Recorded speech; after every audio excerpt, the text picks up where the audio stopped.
क्या भारत अब चीन से मुकाबला कर पाने में सक्षम है? दरअसल जब से चीन ने भारत को चेतावनी दी है कि भारतीय सेना को इतिहास से मिले सबक यानी कि 1962 की लड़ाई में मिली हार से सीख लेनी चाहिए, तब से एक बार फिर से यह बहस चल पड़ी है कि क्या भारत अब चीन से मुकाबला कर पाने में सक्षम है या फिर अब वह उसे छोड़कर आगे बढ़ चला है। इस बीच रक्षा मंत्री ने चीन की धमकी के प्रत्युत्तर में यह कहकर तनाव को और भी हवा दे दी है कि 1962 के भारत में और आज के भारत में फर्क है।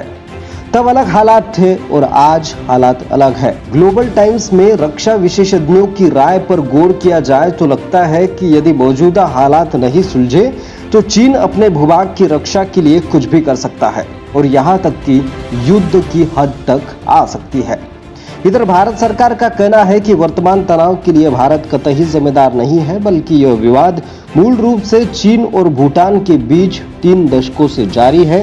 इस क्षेत्र में चीन की दखलंदाजी से भारत की संप्रभुत्व पर भी खतरा मंडरा सकता है, इसलिए भी भारत को अपनी भूमिका निभानी पड़ी। वैसे हमें यह भी नहीं भूलना चाहिए कि अगर हम 1962 की तुलना में बेहद मजबूत हुए हैं और हमारे देश ने काफी तरक्की की है, तो चीन की रफ्तार तो हमसे कहीं ज्यादा है।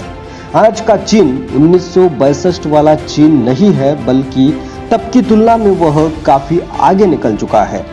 यह सर्वविदित है कि 1962 की लड़ाई में भारत को चीन के हाथों करारी हार मिली थी। उस जंग में भारत के करीब 1300 सैनिक मारे गए थे और 1000 सैनिक घायल हुए थे।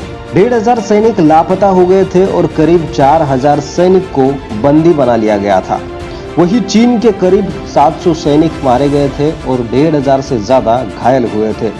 इसी को ध्यान में रखकर चीन ने इतिहास से सबक लेने की चेतावनी भारत को दी है। अब जरा यह समझ लेते हैं कि आखिर क्यों एक बार फिर से भारत और चीन के बीच सीमा को लेकर खटपट हो रही है।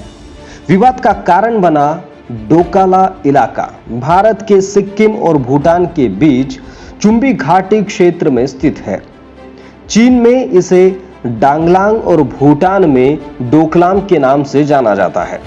इसको लेकर चीन और भूटान के बीच लंबे समय से विवाद चला आ रहा है, जिसे सुलझाने के लिए 1984 से लेकर अब तक 24 वार्ताएं हो चुकी है। भारत इसलिए चिंतित है क्योंकि भूटान का यह इलाका जहां चीन सड़क बनाने की कोशिश कर रहा है, ठीक उसके नीचे है चिकन नेक।